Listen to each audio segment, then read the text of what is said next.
The following is a presentation of the High Spot Podcast. Making their way to the ring, talking about the world of professional wrestling, the team of Jeff Martin and the trendsetter, Bryan Perga, the Jersey Wrecking Crew.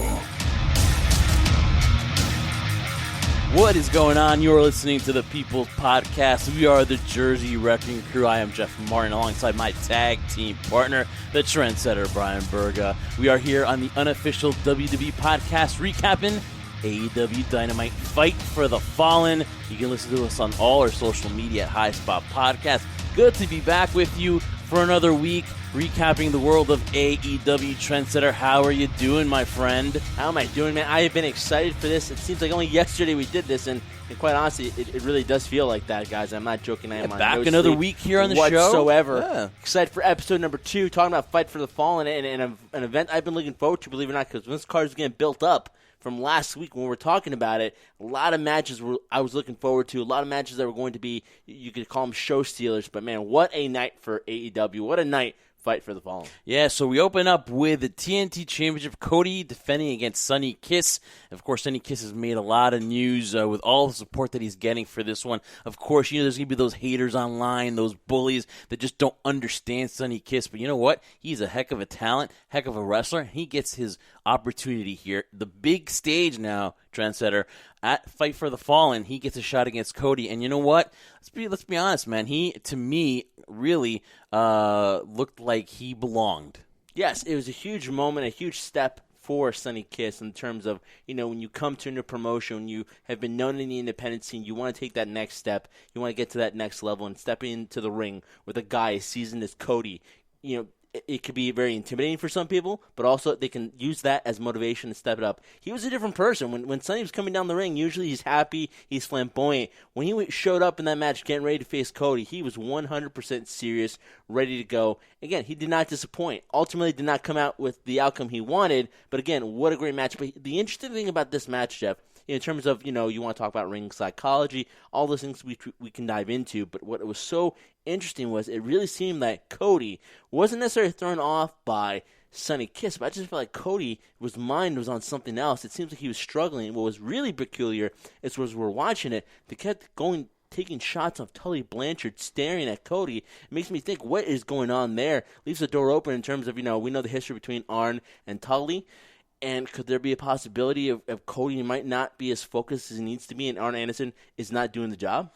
Well, I think that he really came into the match. I don't think he kind of took Sonny Kiss lightly, but I think that it was maybe a, you know, not having to hit the cylinders all at once, right? Maybe test Sonny Kiss out. This is really a big step in competition for Sonny Kiss. This is actually probably the biggest match in his career so far in AEW. He's been teaming up a lot with Janela, and he's been doing a lot of, like, AEW Dark. So he's kind of been, like, behind the scenes. Really, you've been wondering, you know, wow, you know, since they signed Sonny Kiss, were they going to really have a spot for him? And then, you know, they built him up slowly, and here's a huge opportunity for him. And I just think that Cody, and it happens sometimes, you know, you're a veteran in the ring, you know when to go, you know when to pull back a little bit. And I think Cody, yes, I think he took Sonny Kiss a little bit lightly. I think Arn had to, like, really, sometimes when you're an athlete, trendsetter, and you know you've got a so-called easy match, you're going to take it slow, and you're just not as motivated or not driven enough when you have to take on somebody like this. And it almost backfired him, as Sonny Kiss really showed that, you know, he belonged in this matchup, and Cody eventually got his act together and defeated Sonny Kiss. And if you look back at it, he struggled a little bit, but so did Jericho against Orange Cassidy. He took him lightly, but at the end of the day, he got the victory. So Cody Rhodes moves on. I don't know what the whole Tully Blanchard thing is about, but obviously there's something down the road in the works. Maybe another match with Shawn Spears, maybe another client for Tully Blanchard. But he definitely was paying close attention to that match and to Cody. He definitely was, but you know what? I don't take the consideration what you were talking about in terms of him looking at Sonny Kiss lightly. I think more than not, the pressure I feel is getting to Cody right now. It really is. Having to defend that title all the time? Not only having to defend that title all the time, but all the stuff you just mentioned he does backstage, all the stuff he does in terms of timing out the show, making sure everything's going well, and then also going out there and performing to the best visibility. Because right now, you know, we have the AEW title. has been established really well by Chris Jericho. Now the champion is Jon Moxley, who will be defending it against Brian Cage later on the night. But now, with that secondary title that you and I had talked about so many times on the High Spot podcast, and now talking about here on the unofficial WWE podcast for the recap show, it seems like right now Cody's putting a lot on his shoulders, and it seems like it's really weighing him down right now. Because this is, for the first time I could say, probably not one of the best performances I've seen Cody in AEW. Sometimes when you're not going to be as sharp as you want to be, I'm pretty sure you can. But you just said he's a veteran. Veterans should know better. Yeah, but I'm gonna, when you gotta turn it on, you gotta turn it on, man. And he did. Eventually, when he needed to get the win, he got the win. So, you could have blamed Jericho last week for not taking Orange Cassidy too seriously, but at the end, he did what a veteran does. He re-energizes, takes a step back, and realizes that puts his eye back on the prize, and he realizes that was a victory he needed. And Cody did the same thing. Same thing happens to a veteran pitcher. When he'll start out there, he'll toss and maybe get hit around a little bit, but then he'll just regain that competitiveness. And hey, you know what? It happens sometimes. You know what I mean? They're not machines, they're not robots, and certainly Cody's due to have a bad day once in a while.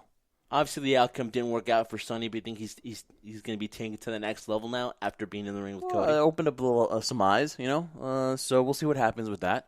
But again, though, it's something good because they're showcasing the wrestlers, they're showcasing the talent that they have on that roster, and it's good for Orange Cassidy, it was good for Darby Allin, it was good for Sonny Kiss. You hope it rubs off on other people. You saw the way the Jurassic Express, how they're being showcased, and there's talent there. So I think they're doing a good job. I think so far in this time that they've had AEW Dynamite, they've been about promoting the stars. So now when it comes to stars that are coming in that are established a little bit from other companies, that's where you maybe kind of have it's a little head scratcher, but I understand what they're doing, and we'll get to that when we talk about Brian Cage and Jon Moxley. But Trendsetter also, FTR was in the building, and they took on the Lucha Bros, Phoenix and Pentagon Jr. Surprising here that FTR was able to get the win here. Obviously, they're a top tag team, but it's kind of the momentum train has kind of seemed to slip away from Lucha Bros in the last few weeks, months or so. You could see it that way. I just think right now they're really worrying about establishing FTR. I mean, we know what they were, the Revival in WWE, and kind of really trying to, showcase their talents and showcase their persona, because at the same time, they're coming to a new organization, and I honestly thought what you were talking about before when you mentioned established talent, I thought you were referring to this team, but now you're talking about Brian Cage.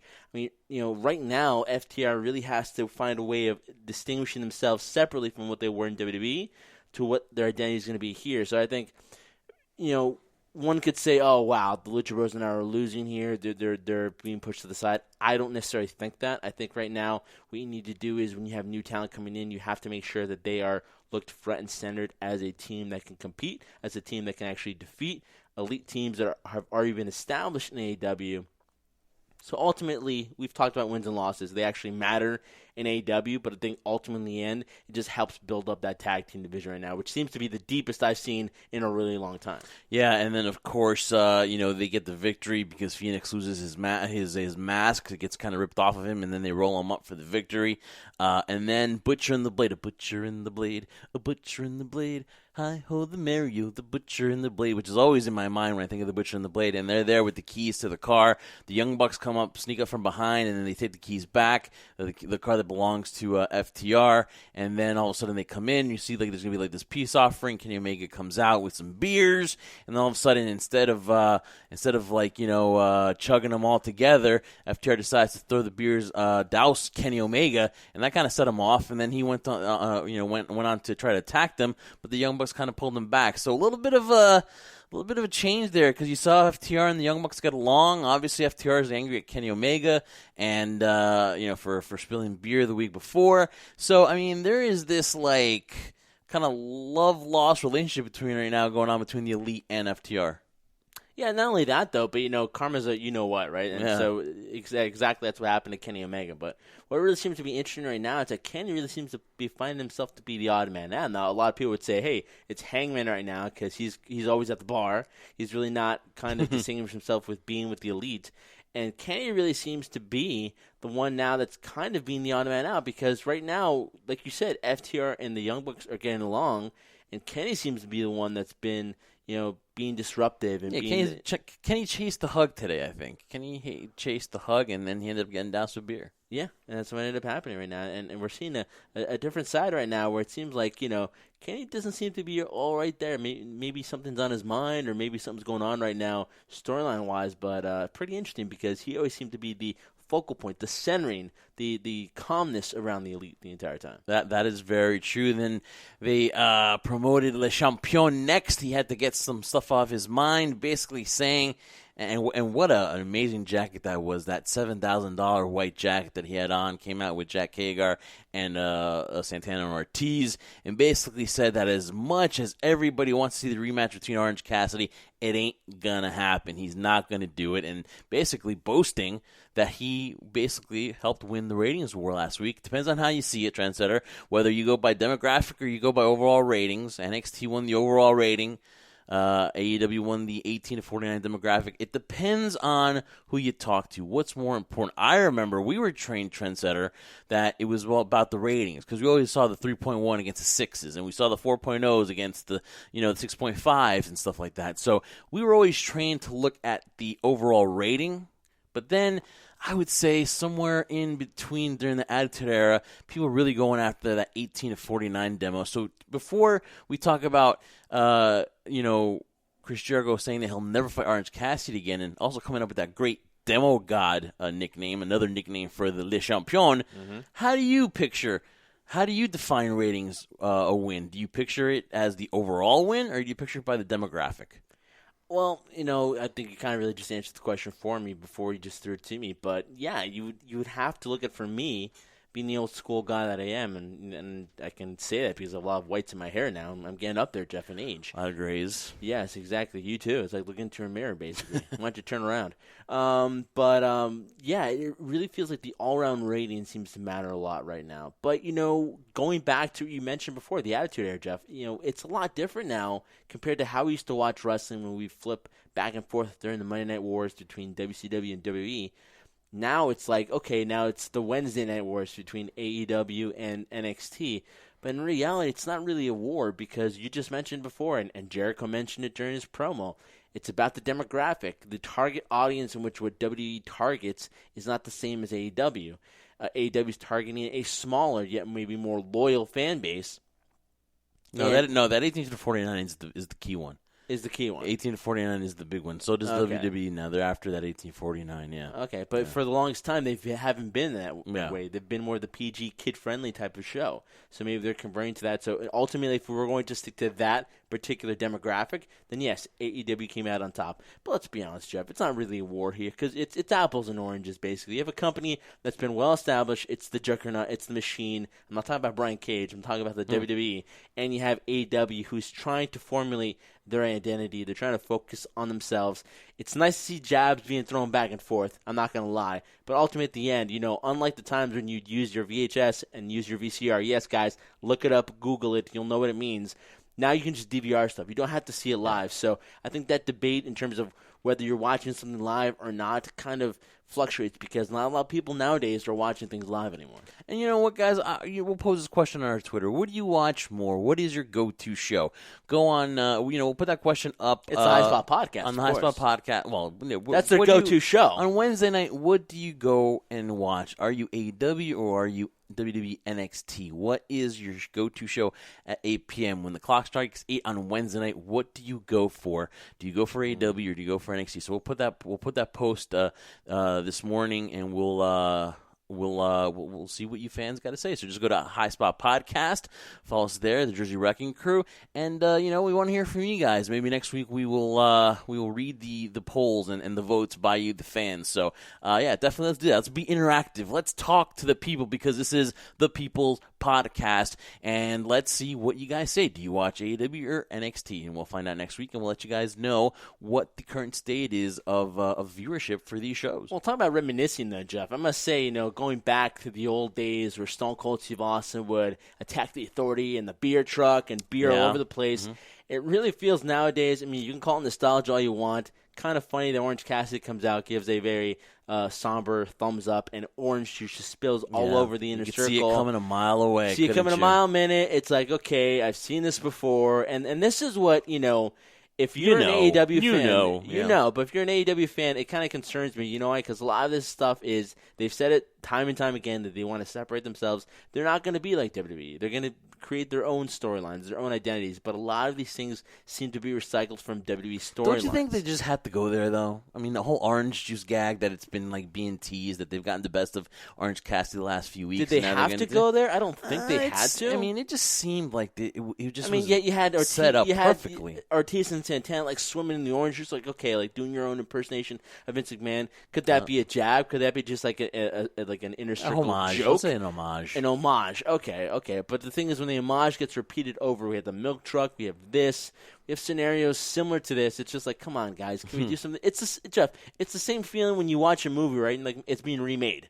I'm like, come on, this movie's already been done, and we're remaking it again. What's 10, 15 years old? Really? We're going to do that again? And hopefully lightning strikes in a bottle twice? That's my biggest thing. You cannot strike lightning in the same place twice, and I think they went for it there. That kind of soured the whole experience for me.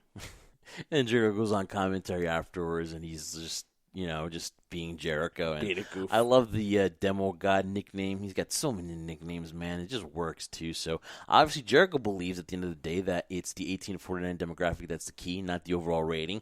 So, it also depends on you guys. What do you guys view as the most important target? If they're hitting 18 to 49, and that's what they've sold TNT, that's what they're going to get, then they've obviously won, and they are the winners of the Wednesday night I don't know if it's a war. I want to maybe call it a street fight or something like that. Because a war, to me, is the Monday Night Wars. You know what I mean? That is when you just have all hands on deck and you're just going head to head. And it's just like, leave no bodies behind. You know what I mean? It is just like a crazy, crazy thing. So, whichever way you see it, whichever way you take victories. If you're on the AEW side, you're going to go with the demographic. If you're an NXT person and you want to capture the win, you're going to go with the overall rating. So Jericho then stayed for commentary, but before that, he wiped himself off with an Orange Cassidy towel. Now, I might really be tempted to buy that towel. I don't know why, but it just kind of freaking looks cool.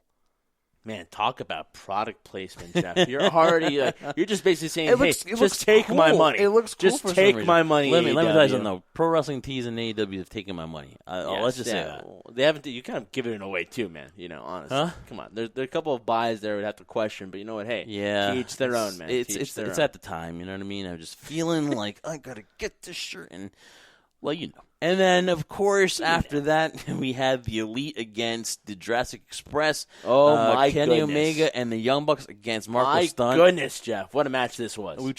Dude. I mean, this was, Jungle Boy and Luchasaurus. This was good.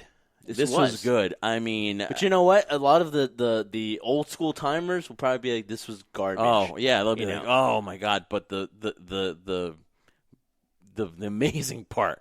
I want to say something. The pied de resistance. Oh, very nice. Was that Canadian destroyer that happened, man? It was just crazy, man. It was risky. I don't know if I would have ever let myself, if I would have let that happen. But wow, what a move! What a maneuver! Well, when you look at the Young Bucks in general, just tag team wrestling, right? And again, I'm isolating just one particular team. There are a lot of great teams right now in AEW. But when you look at them, they've done their entire career of revolutionizing what tag team wrestling is supposed to be. People want to talk about the ring psychology of tag team wrestling, how you get heat, how you do the comeback, and things of that nature. And that's obviously inside lingo, guys. But, in terms of having spots mean something. Granted, a lot of people could say, how could you do a Canadian Destroyer and then continue the match? Mm-hmm. I get it, guys, but when you're being compared to everything else, and I just mentioned it before when you did the whole Orange Cassidy scenario with Juice falling on the inner circle, this is a scenario where they're trying to change what tag team wrestling is is ultimately known for. Yeah. The tag team wrestling that Vince McMahon and WWE doesn't want to do anymore and doesn't want to give any credit to. And they're trying to revolutionize that particular field, which is, in my opinion, carrying the company right now. Yes, you have Jon Moxley. Yes, you have Cody as the champion. Yes, you have Shida as the women's champion. Yes, you have tag team champions in Kenny and Hangman Page. But the tag team division is sustaining it. We talked about WCW in the past, how the cruiserweights was the backbone of that organization. Here, the tag team champions and wrestling are the backbone of AEW, in my opinion. So it's a great way to showcase what tag team wrestling is now in 2020 compared to what it was back in the 90s.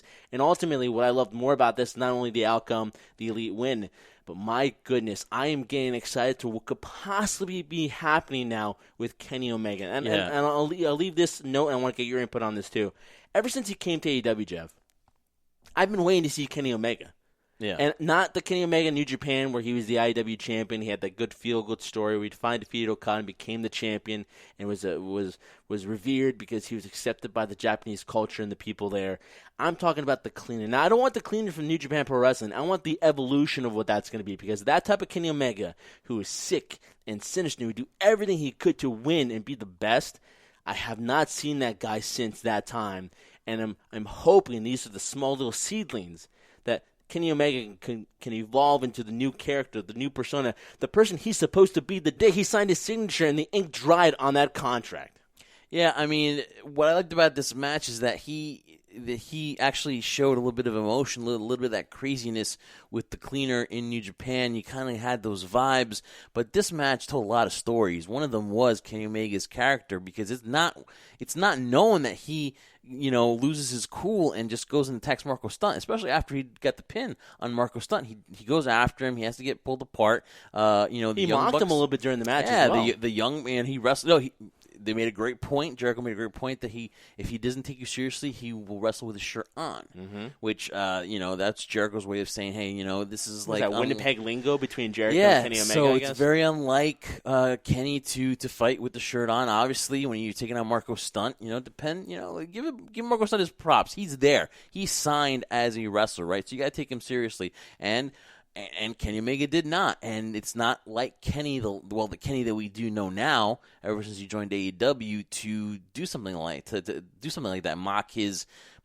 competitors. So being disrespectful, right? And that was surprising. And then also too, FTR having drinks in the back with Hangman Adam Page was something different too. Like, what's going on there? Are they trying to get to Kenny? Are they trying to get are they trying to split those two?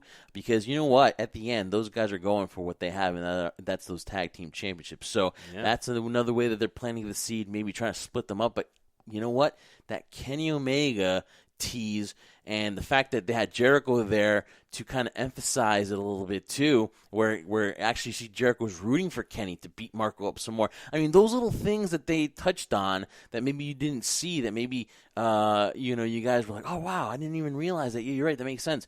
Those little things, those Jericho interjections there, the Kenny Omega pointing out that he wrestled with his shirt on and kind of was disrespecting his competitors. The fact that he attacked Marco Stunt, the fact that Kenny Omega's facial features, I haven't seen those in a long, long time. I know, I'm getting goosebumps because that's the Kenny Omega that I would have goosebumps watching when I would go see him at Supercard of Honor in New Orleans. When you would hear the myth of Kenny Omega when he was in New Japan, and we were here in the United States saying, this Kenny Omega, I got to see him putting up those 5-star matches against Okada. That guy in New Japan who was the leader of the Bullet Club and before he attacked AJ Styles, that craziness, that cleaner, right? So I got excited. I got goosebumps. Jeff, I think I could sum up in one word: that unpredictability factor that Kenny had so much that he had lost, and that's what we love. We love unpredictability, man. Yeah. It's like, and you said very it's well. It's not hard to do. You said very well with the psychological warfare that FTR is trying to do right now in terms of drinking with Hangman Page and who knows what's going on. The psychological battle that's going in the mind of Kenny Omega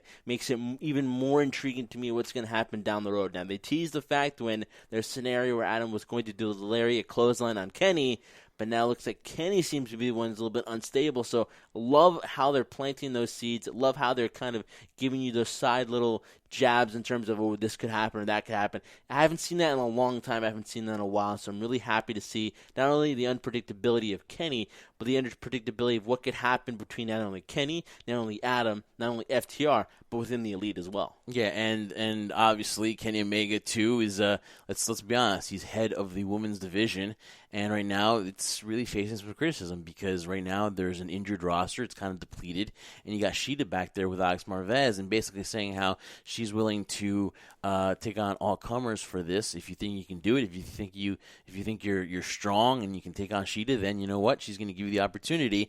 And also to that, Nyla Rose might cash that in.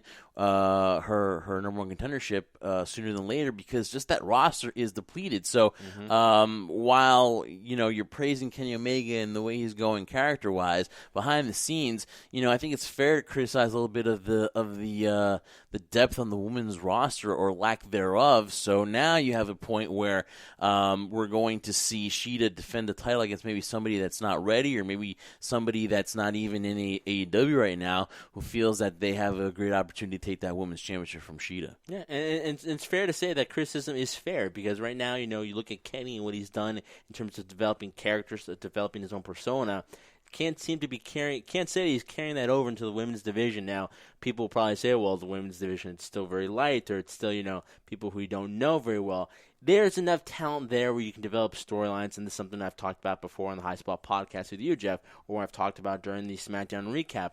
It's one thing to go for the title, but the main skill, in my opinion, when it comes to developing any type of roster, whether you're talking about the men's, the women's, the cruiserweights, the tag teams, whatever division you want to call it, you have to develop storylines and have people interested in things outside the championship. Once you start doing that and can develop intriguing, compelling TV that way, that's when that division, or whatever the case might be, in this case the women's division, will be successful. Yeah, and then we see Moxley there kind of foreshadow something that he might do in the match against Brian Cage. And that is definitely, I know. He did. Yeah.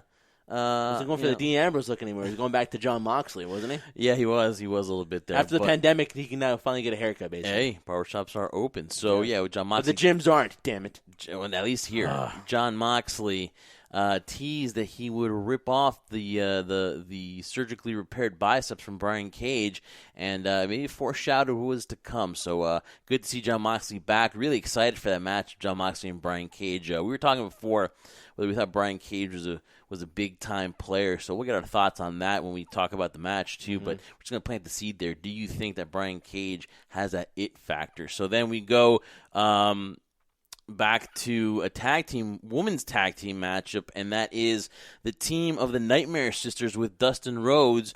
You know what? Allie's there, and Brandy, they're a tag team. Now, they have a winning streak.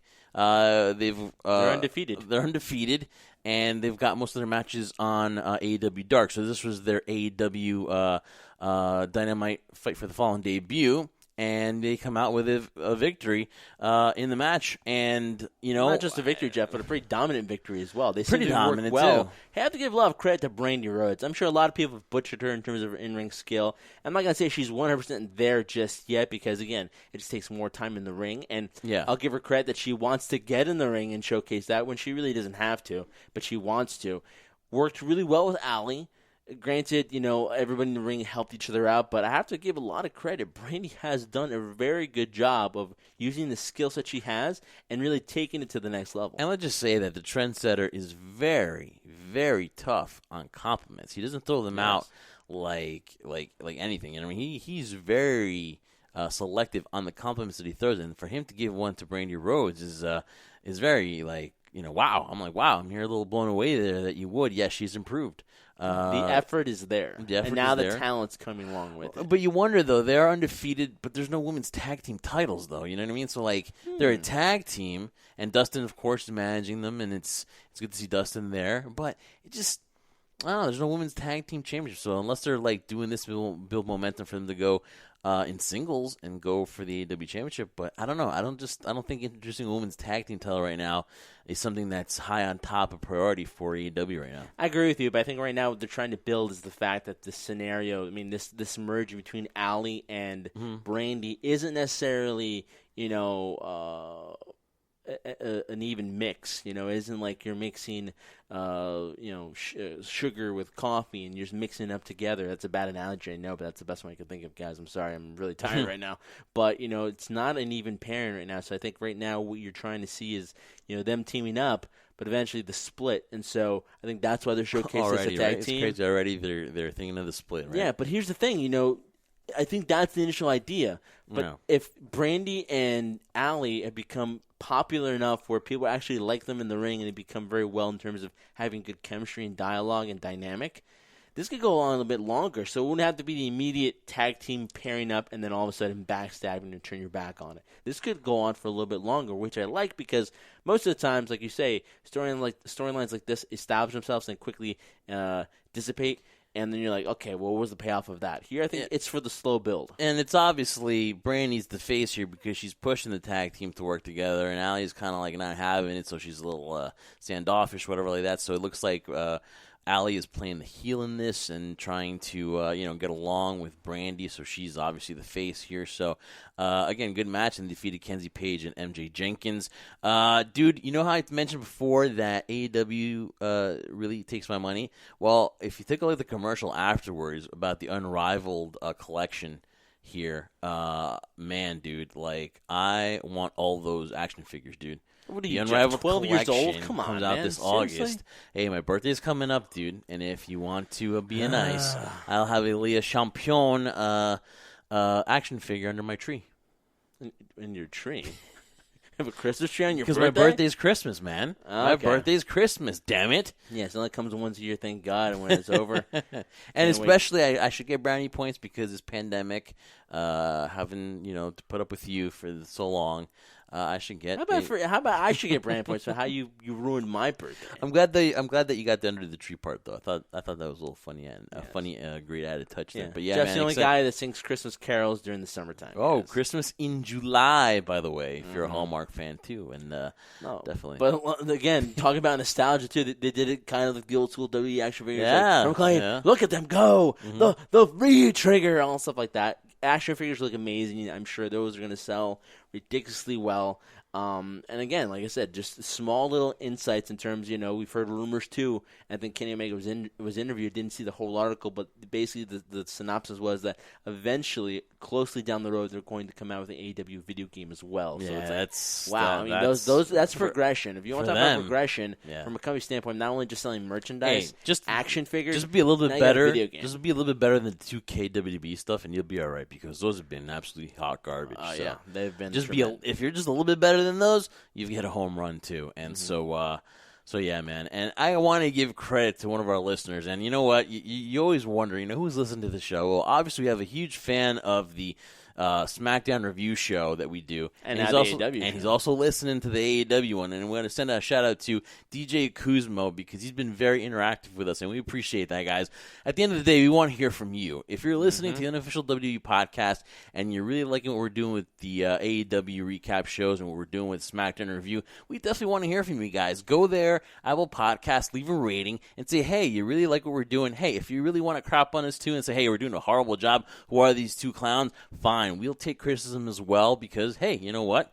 No, that's the name of the game. It'll roll right off our backs too, and if we can improve, we'll improve, and if not, we'll give you the middle finger. But we want to hear from you, the fans. So what you can do is go follow us on High Spot Podcast at High Spot Podcast on all our social media on Instagram and Twitter.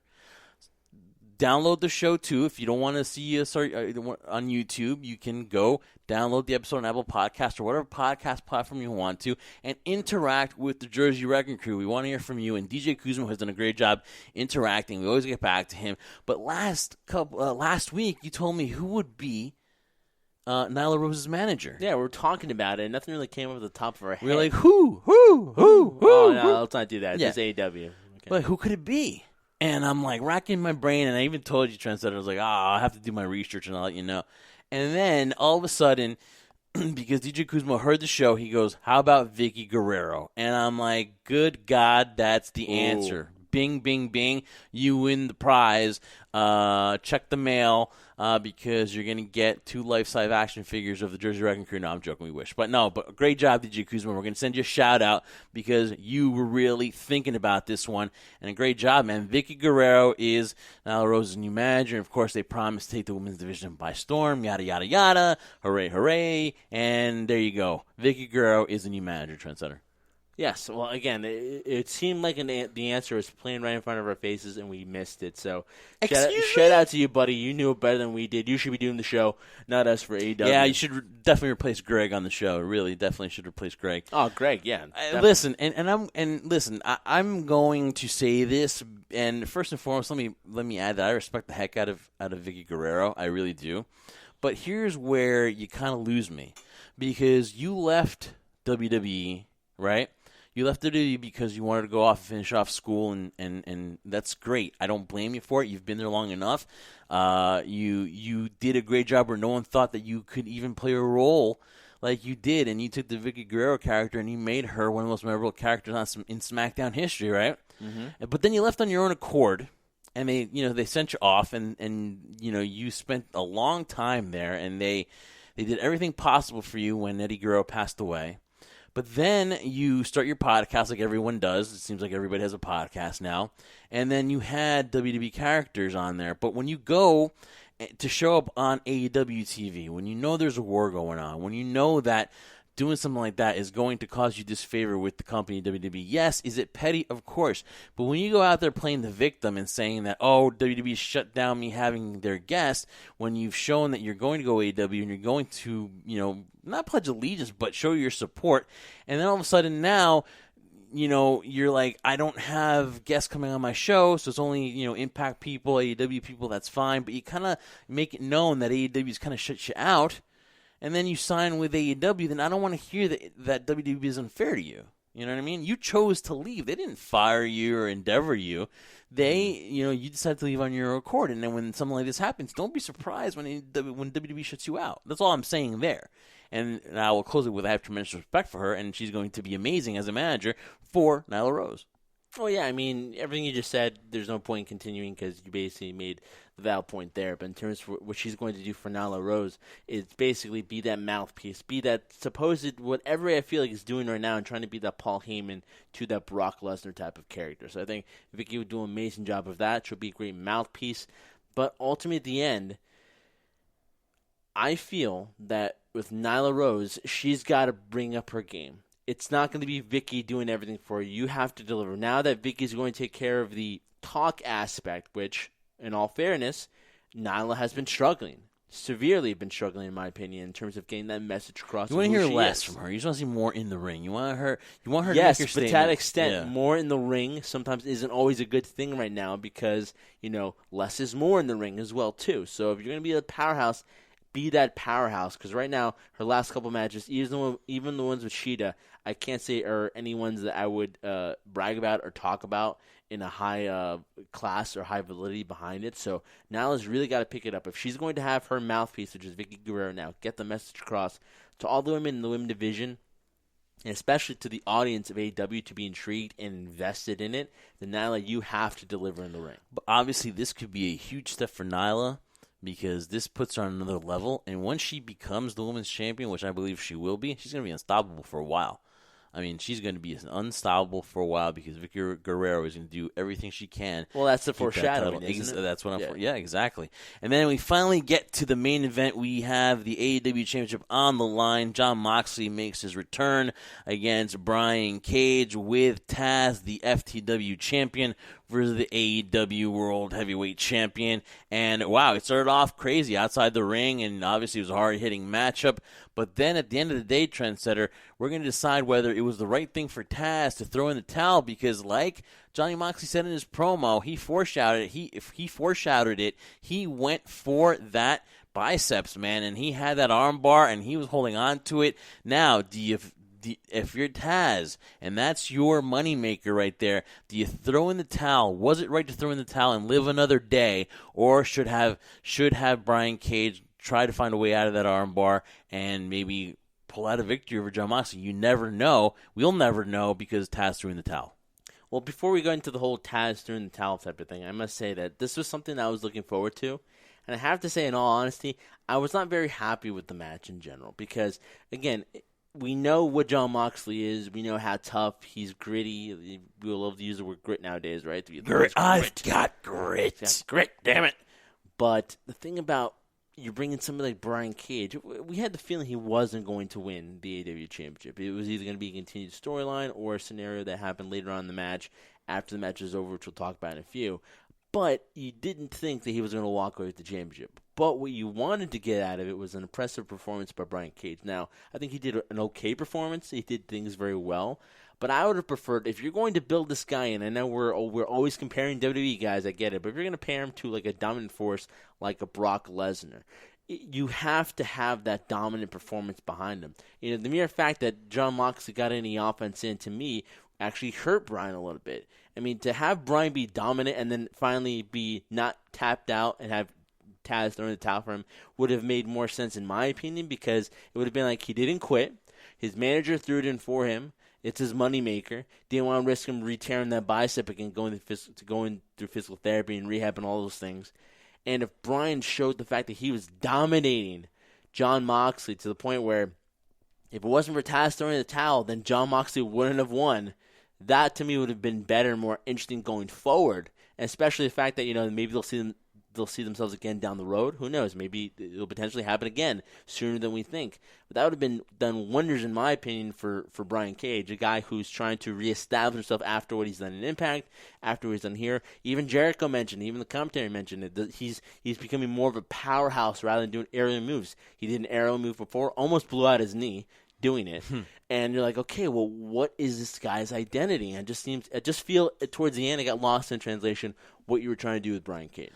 Yeah, kind of confused here because it seems like in AEW, what I've noticed, it seems like for the newbies, from the new guys from WWE, for new guys from Impact, you kind of have to earn it, right? Mm-hmm. It's like when WWE, like, oh, they have to break you down before they push you. So if you're a huge star in Ring of Honor, if you're a huge star from AEW, if you're a huge star from, you know, New Japan or whatever, it seems like WWE has to break you down so they can build you up in their eyes.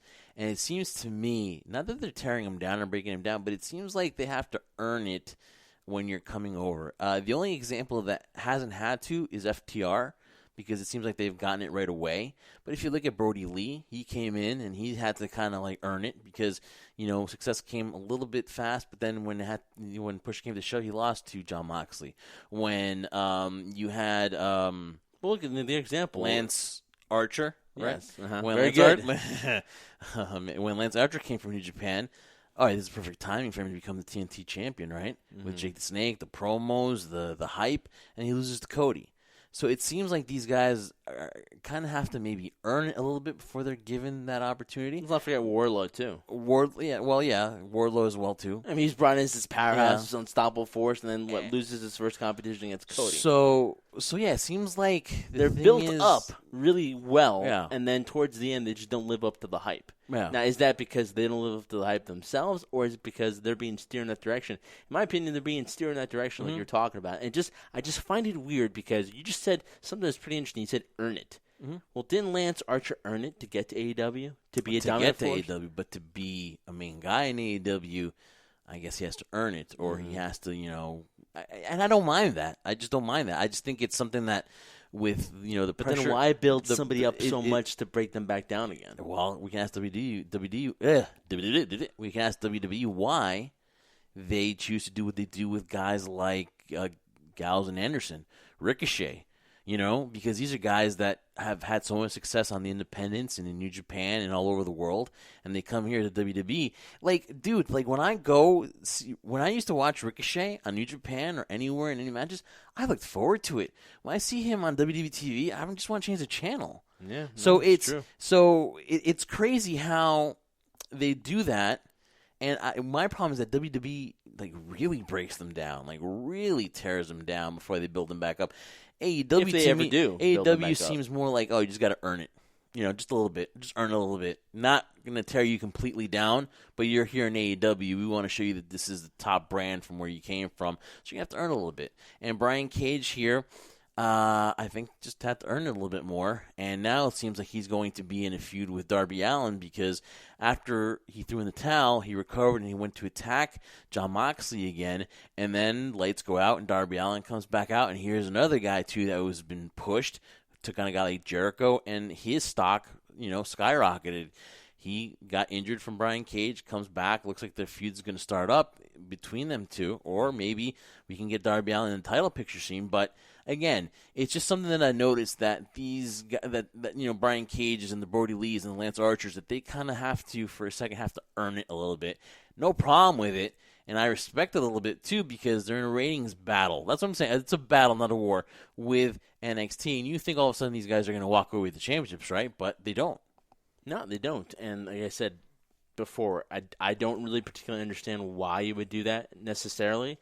But what you're just saying, I guess, that could be logic between AEW in terms of, listen, we're going to build you up, but then towards the end, you're not going to get the outcome that people expect. Then you're going to have to work your way back up to it. Okay, I guess that's fair in the sense, but I'm like, then, you kind of hurt any momentum. And we've seen a lot of momentum, in my opinion, from AEW with all these people coming in and making these debuts get side-railed. And to me, it's like, okay, you don't have to necessarily side-rail it. In terms of Lance Archer or in terms of, for example, of Brian Cage in this scenario, there's a way of doing it where, okay, he's not going to be in the title picture from this point on until maybe later down the road, but the way they did it didn't really showcase Brian Cage as this dominant force of this guy who you mentioned before. Does he have that it factor? He's got the look. He's got the skill. He's got muscles, on parts of his body that didn't even know had muscles.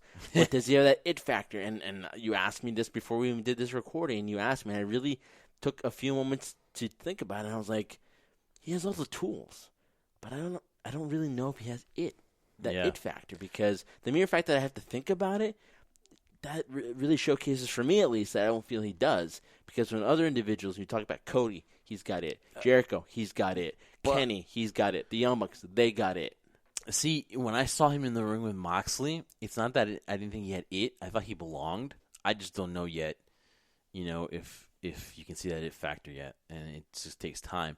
Now, the good thing is, and this is why Jericho did a great job on it, is they kind of conflicted, is do you live to fight another day? Because you can't work, even if you win the championship and you have a torn bicep, if you win the championship, you're going to have to give it up anyways, right? You're going to have to end up forfeiting the title, because if you win, you have to defend that title, and you can't, and you're gone for 5 months, right?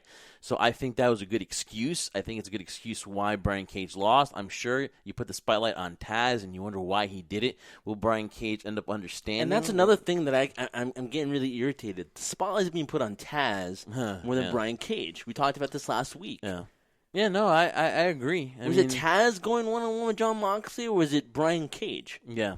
I mean, again, to me, it's a good excuse as to why to lose. It's kind of smart. I really didn't see it coming. It really was a page out of old school WWE when Arnold Skolin threw in the towel for Bob Backlund, right? That's the last time I remember. Well, Owen Hart and the whole Bret Hart thing, but it's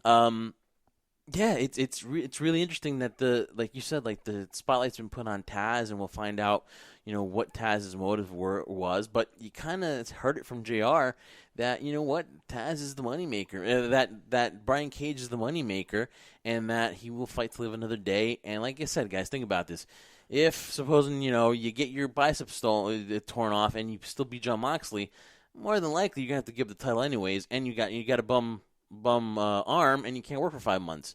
So, isn't Brian Cage the Machine? Well, I mean, can he work without an arm? Because again, they've built him up that way. So no, I get your point, Jeff. He's like the Aaron Judge of wrestling. Yeah, he's like the Terminator, basically. He's a cyborg, Yeah. So you rip his arm off, so he's got another one. That's why the good Lord gave you two, basically. Yeah. So yes, really confusing in terms of that outcome, in my opinion. But it gets us talking to, though. I mean, it gets us saying, hey, this is why it's good. This is why it's bad. This is why they dropped the ball on this. This is why you have to earn it. Why these guys. And remember, I didn't say everybody. FTR has been the one exception that I've seen so far, that they've come in here and then they've run a rough shot. They're already now, they're mixing it with the Young Bucks. They're mixing it with Lucha Bros. They have a big victory. Yes. They're going to mix it with the Young Bucks. But what will happen? What will happen, Jeff, when they finally get the opportunity for the tag team titles? We will see. We will see if they have to earn it. Do they suffer the same fate as a Lance Archer? do they suffer the same fate as a Bryan Cage? We'll see down the road. Yep. And again, though, but all in all, a good show, man. I mean, you got the tag team wrestling you want. You got the shockers where Vickie Guerrero becomes Nyla Rose's manager. You've got anticipated main event for the championship. I mean, AEW right now does things that you want to see, while spotlighting their young talent, like a Sonny Kiss, like the Jurassic Express. So you see a lot of you get a lot of variations, a lot of different flavors, and I think that AEW continues to do a good job, and I think they'll win again in the demographic 18 to 49. So I think they're just doing it right now, and they're doing a heck of a job. So next week, you guys will see Cody defending the TNT Championship once again. Will the pressure get to Cody? Is the pressure getting to Cody? Or maybe there'll be somebody, just a little bit more of competition this week than Sonny Kiss was. Adam Page takes on from the Dark Order 5. You got Ivelisse against Diamante. MJF is in action. That's really, I'm looking forward to seeing MJF because that's somebody we haven't really touched upon since we've done this show. So it's going to be good to, touch up and see what MJF's future is going to be. Then you got the Young Bucks in action versus Butcher and the Blade. The Butcher and the Blade. Hi-ho, the Mario, the Butcher and the Blade, which, honestly, I don't get Butcher and the Blade, but, any Young Bucks match, I'm looking forward to watching. And then Jurassic Express take on the team of Jack Hagar and Le Champion, Chris Jericho, the man. So lots of great stuff coming up next week, so looking forward to discussing that. But, man, Trendsetter, that's 2 weeks in a row now doing the AEW Dynamite recap. Fight for the Fallen, man. So exciting to do this and have a chance to recap AEW for you guys. And again, we want you to be interactive. We want to hear from you guys. So follow us on High Spot Podcast, all our social media on the IG and the Twitter, and let's debate. Let's interact with one another, man. Looking forward to hearing from you, the fans. Yes, and don't forget to also catch us on YouTube as well. Give us a like, thumbs up, and subscribe to our YouTube channel as well, High Spot Podcast, all one word. We would greatly appreciate your feedback and your support, which we always do. I mean, you've supported us enough to make this now 2 shows on the Unofficial WWE Podcast. Hey, yo, we are taking over. What other show could we take over, Trendsetter? Maybe we could take over Matt's Raw reviews if he maybe changes my name from Jeff to Greg. Well, if we do, it would be called Mark now. Yeah, exactly. We can maybe take over the Wrestling Nostalgia Show or the Saturday Night Weekend Review. But you know what? We'll let Mary Grader, Ashley Mann, Anthony DeMarco work on that one with everybody. And we can do the AEW review. And who knows? Maybe the NXT review's next, Zach Smith, because we're here. And, you don't know where we're going to strike. And, of course, we do the SmackDown review. There's your Wrecking Crew this coming Saturday. So, so much to look forward to, Trendsetter, man. Like, not enough time. And I'm definitely going to take a nap now. Not enough time, but we definitely know same time next week, guys, as you'll listen to the episode of the AEW Dynamite Recap Show with the Jersey Wrecking Crew. For my tag team partner, Jeff Martin, I am the Trendsetter, Bryan Berger. Thank you guys so much for listening to this week's episode. We will catch you again next week. Check us out on the High Spot Podcast again, and don't forget, if you haven't figured it out by episode 2, then you're never going to figure it out. You never will. We never do will. it for one reason, and we do it for you, the crew. Wash your hands, Wash people. Your hands. Wash those hands.